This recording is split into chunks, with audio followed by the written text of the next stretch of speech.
Hey everyone, welcome to another episode of the Tenant Side presented by Tactix Real Estate Advisors. Very excited today. We have Greg Seltzer joining us. He's the co-practice leader of Ballard Spahr's office here for their emerging growth and venture capital group.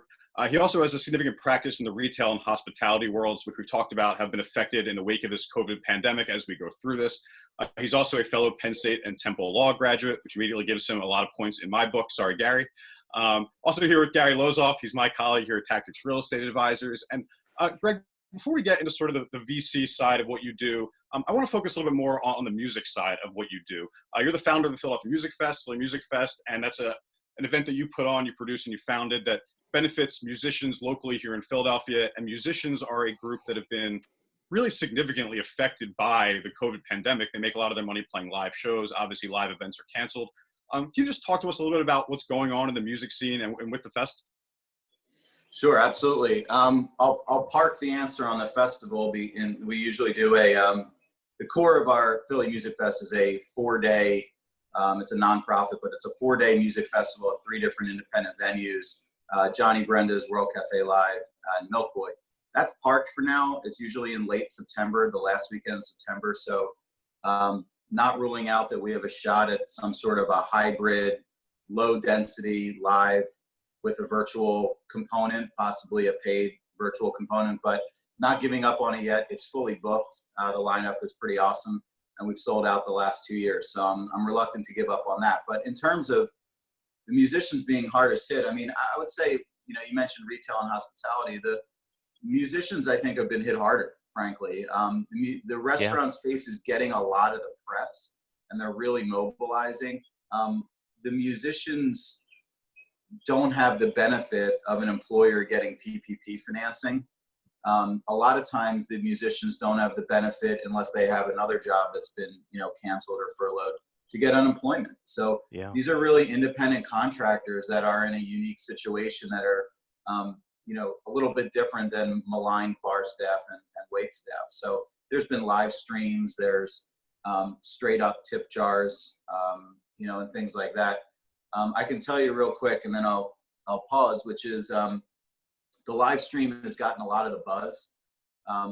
As Gary knows from us working together, and my clients know, I'm kind of a math person.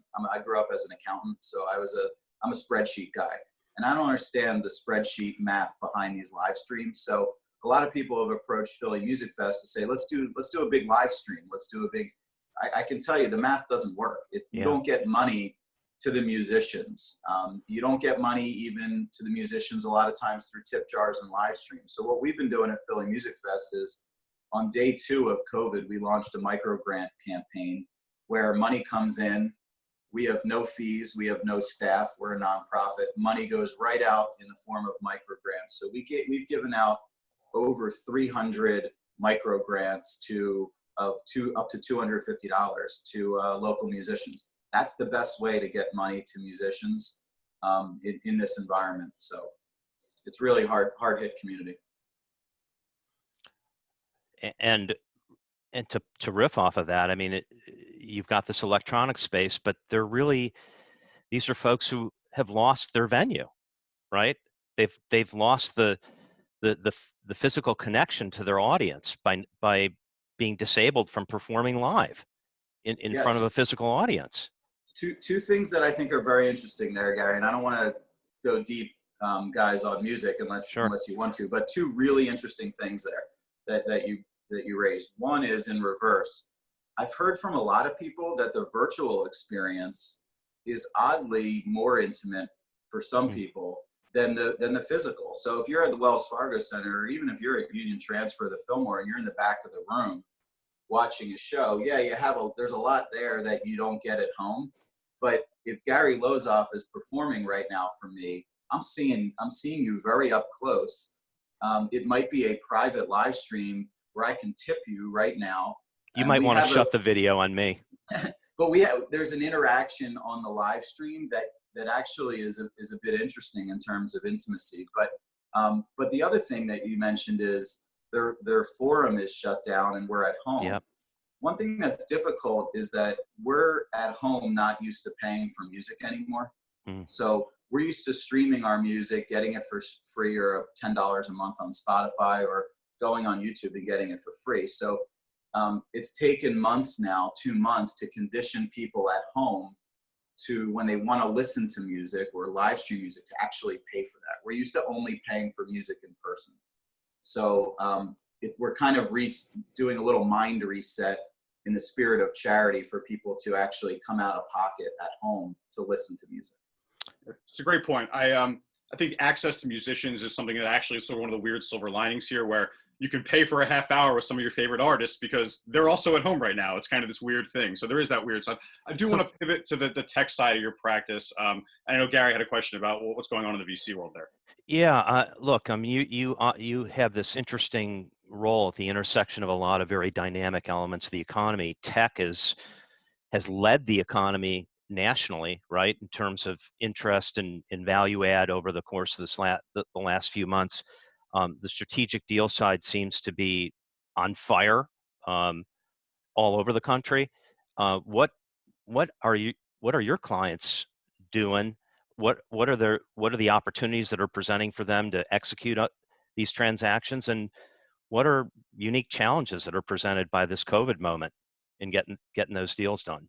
Yeah, it's a great question. So I'll just tell you what we've been seeing in the last, I would not even say 2 months, but the 2 months leading into COVID, and then the 2 months, 2.5 months that we've been in it. So as you said, my practice and the way we build our practice centers around tech, but that's because seems to be what's robust in Philly right now.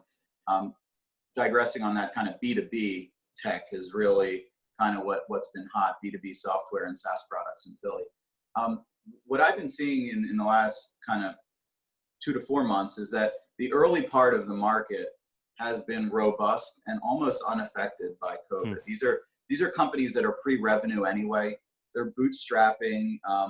For those that need to raise some financing, it's been a little bit difficult. But for companies that had some funding and some runway coming into this, they're just building their product. They're building relationships, and frankly, there's a lot of people at home that are willing to help and putting effort in. So these are companies that want to sell their business in 2027, right. 2025. They're unaffected by even 6 down quarters, 6 tough quarters in the 2020. They're building for the future, right? So the flip side is that investors know that. So investors are willing to put money in, usually at a more attractive valuation right now than they would have in Q3, Q4 of 2019. So that side of the market is still pretty robust. Where we've seen the slowdown is kind of the exit side of the market, the kind of more mature, that in my example, 2025, 2027. PE funds and even strategics have been reluctant to pull the trigger on M&A transactions because they need to shell out $50, $100, $150 million for a company, and they need production in year 1, year 2 post-closing. So that's been a little uncertain. We're starting to see LOIs churn right now. Just in the last couple of weeks, we're starting to see LOIs for strategic M&A, and I think that'll loosen up. But the important thing for me is that the early side of the market, these companies that are going to be your tenants, your clients, and M&A clients in 4 or 5 years, they seem to be existing and weathering the storm okay. And growing, actually. I mean, there's been quite a bit of very favorable business press locally and all over the region, actually, about about growth in employment, growth in activity in this B2B space, which is great. Yeah, not all of these are press released, and I need to be careful with that. But one that was press released and was in the Inquirer and the Business Journal, I think, was Guru Technologies. Mm-hmm. They completed a Series C with a West Coast VC investor called Excel. They got that. I think we closed that on April 16th, something like that. So, are you channeling the Rick Nucci in your new look? Is there a connection between the deal and your Rick and I are long lost brothers. We've been friends back to Penn State, to your point, for a really long time. But yeah, I take that as a compliment, I guess. I don't know. Absolutely. Go ahead, Dan. We're seeing kind of trends like what you mentioned over the last couple of weeks, I think, in a lot of industries where for the first few months of this, people were sort of figuring out where their place was and how this was going to play out. And over the last 3 weeks or so, we've seen people sort of plan for the future a little bit. I think we all realize there may be a step back to be taken, but people are sort of starting to think about things moving forward again. So I think my last question to you would be, do you see that as a trend also? It seems like you do. And do you see that accelerating? How do you see the next sort of 6 to 12 months playing out in those trends?